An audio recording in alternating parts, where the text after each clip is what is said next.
Okay, so as you can see, I went ahead and went over this once.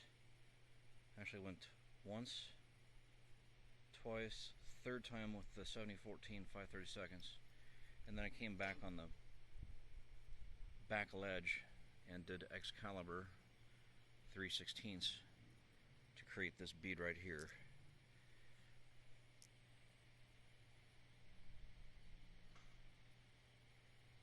Just like that. That's it.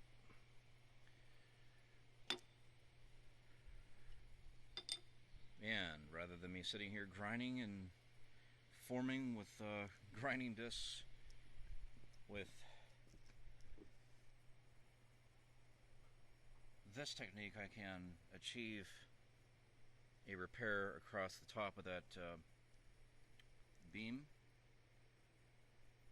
and reinforce the backside of it as well. I'll do the same on the other side of this stick, excavator stick, for a link belt excavator. Spin ace. Looks, I'm figuring this is ready now.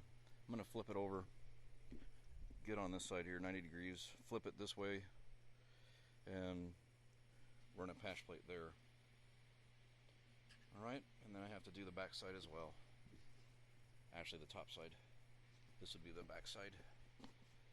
Underbelly, underside, and whatnot.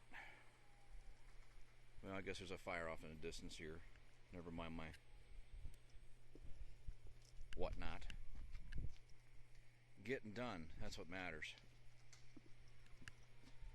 A little grinding work to do right there too, but I could just go right over, again I could just go right back over that with a welding electrode, especially the Excalibur, because it will blend it nicely.